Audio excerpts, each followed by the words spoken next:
Hello, fellow Nigerians. How are you all doing? This is your friend and brother, Dr. Haruna Goro. It's been a while, but we have to move on. We can't afford to lose track. We can't afford to lose hope at a time such as this, especially looking at what Tinubu is already doing to Nigeria. We need to get up and ensure that we bring about the birth of a new Nigeria. Today I watched Peter Obi's press conference, and there his deputy Baba Ahmed Detti was also there. And I really love the things that Peter Obi was talking about. These are some of the things that many of us have been calling upon Nigerians, that we are the only ones that can take our nation back. We have to stand in defense of our nation. Waiting for the courts to do it is a waste of time because of the corruption that we see. Many of these career politicians are so determined. They want to take power by all means because they know what they stand to gain. Peter Obi did well, and I want you to listen to him. Leave me a comment. Let me know what you have to say. We can't stop now. We must insist on the birth of a new Nigeria, and only Nigerians can do it. Don't wait for the Supreme Court to be the ones that should do that, because there's no justice in Nigeria. Setting legal issues aside, the Supreme Court exhibited a disturbing aversion to public opinion, just as it abandoned its responsibility as court of law and policy. It is therefore with great dismay that I observe that the court's decision contradicts the overwhelming evidence of election rigging, false claim of technical glitch, substantial non-compliance to the rules set by INEC itself, as well as matters of perjury, identity theft, and forgery that has been brought to light in course of this election matter. These are hefty allegations that should not have been treated with levity. More apparent, the Supreme Court's judgment willfully condoned breaches of the Constitution relative to established qualifications and parameters for candidates in presidential elections. With this counterintuitive judgment, the Supreme Court has transferred a heavy moral burden from the courtroom to our national conscience. Our young democracy is ultimately the main victim and casualty of the courtroom drama. Without equivocation, this judgment amounts to a breach of confidence of Nigerians have in our judiciary. To that extent, it is a show of unreasonable force against the very Nigerian people from whom the power of the Constitution derives. The Supreme Court's ruling may represent the state of the law in 2023, but not present demand for substantive justice. The judgment missed principles and precedents. Indeed, the rationale and premise of the Supreme Court judgment have been clearly brought to light by deep, revealing and troubling valedictory remarks of Honorable Justice Musa Datti Mohammed, JSC, on Friday, 27th, 2023. In disagreeing very strongly with the ruling of both the Presidential Petition Court and the Supreme Court on the outcome of the 25th February presidential election, as declared by the Independent Electoral Commission, as Democrats who believe in the rule of law, we recognize that the Supreme Court is the end stage of our quest for legal closure on this matter. As a party and candidate, Datti and I have now exhausted all legal and constitutional remedies available to us. However, this end is only another beginning of our quest for vindication of hope of the common man for a better Nigeria. After all, sovereignty belongs to the people. If only for historical purposes, it behoves us to place our disagreement with and deep reservation about this judgment on public record.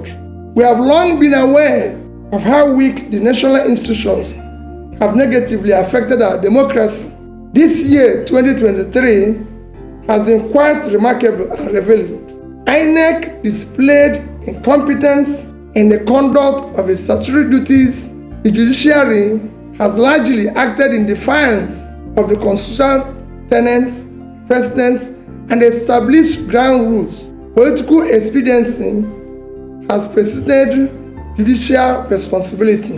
A mechanical application of technicalities has superseded pursuit of justice and fairness. Both INEC and Supreme Court, as referees respectively, shifted the goalposts in the middle of the game. Where the value and import of INEC and recent Supreme Court ruling ends is where our commitment to a new Nigeria begins.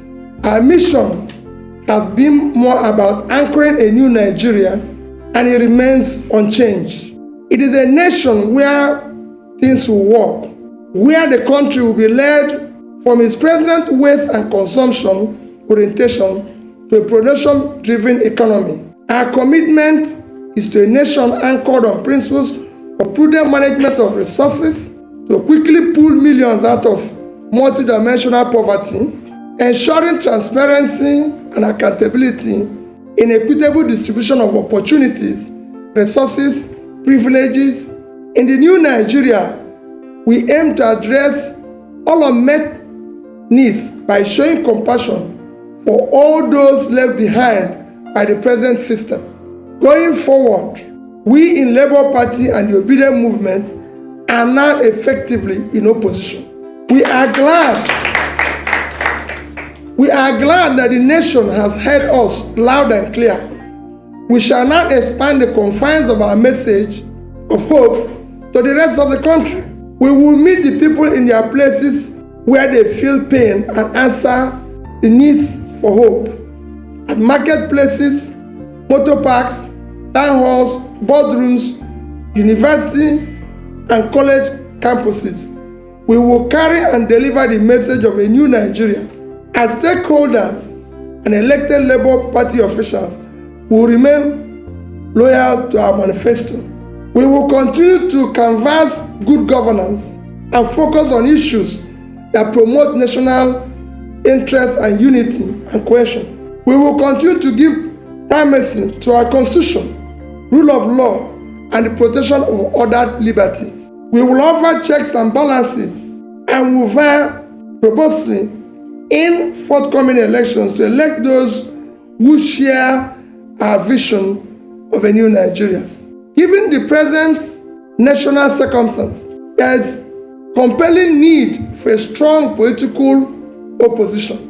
We shall therefore remain in opposition, especially because of the policies and governance modalities that we in Labour Party campaign for, especially the issue of reducing cost of governance, moving the country from waste and consumption to production, reducing inflation, ending insecurity, promoting the rule of law, guaranteeing the responsibility to protect and stabilize our national currency, are clearly not the priorities of the present administration, nor is it interested in achieving sustainable development goals.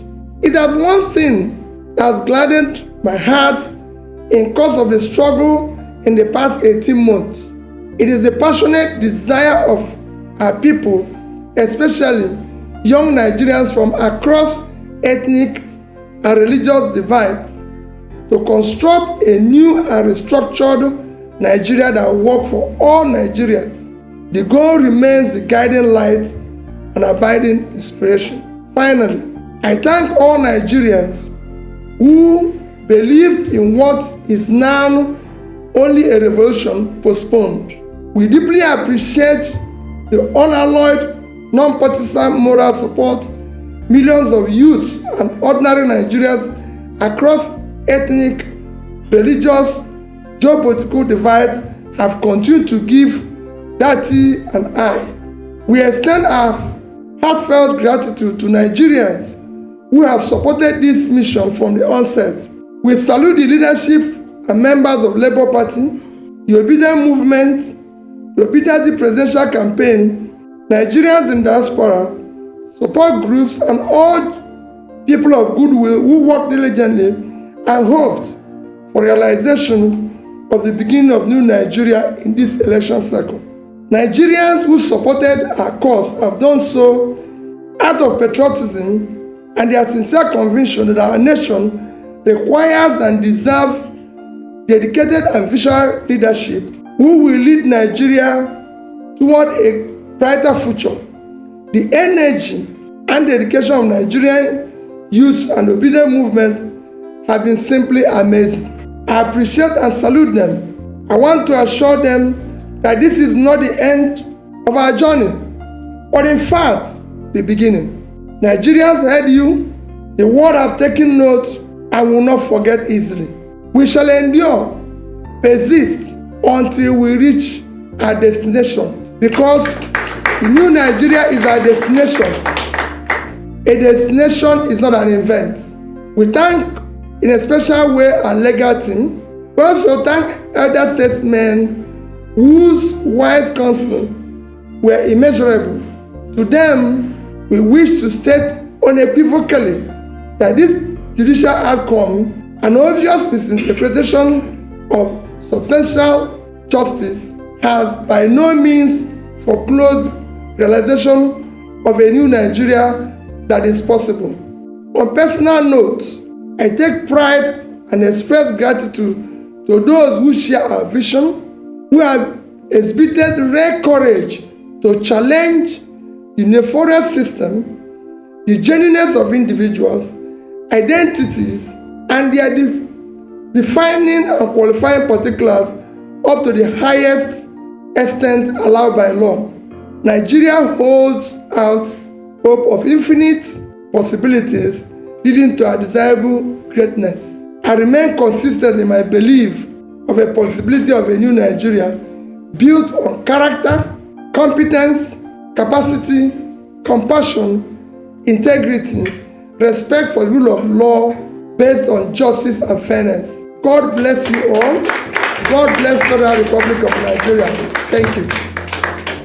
Supplementary budget is a budget that is meant for very important national welfare need of the people that is not captured originally in budget or does not have adequate funding. I'll give you an example.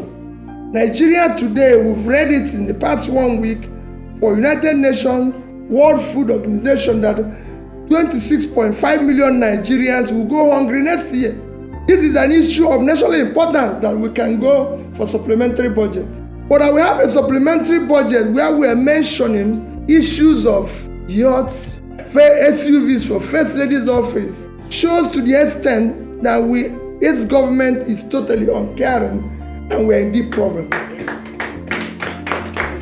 It shouldn't be part of that. In fact, bringing in First Lady's office, which is not in our constitution, is even more troubling. All funds meant for First Lady's office should be allocated and addressed to dealing with the girl-child issue of education, to deal with the issue of education of the girl child in Nigeria. The First Lady is there to look after the husband and work with him and everything to ensure that everything works well. Thank you for watching. Please subscribe to my channel if you've not already done so, and like this broadcast. When you do that, it will be recommended to many more people. So I look forward to seeing you next time. This is your friend and brother, Dr. Haruna Goro. May God bless you, and may God bless the Federal Republic of Nigeria. Bye-bye for now.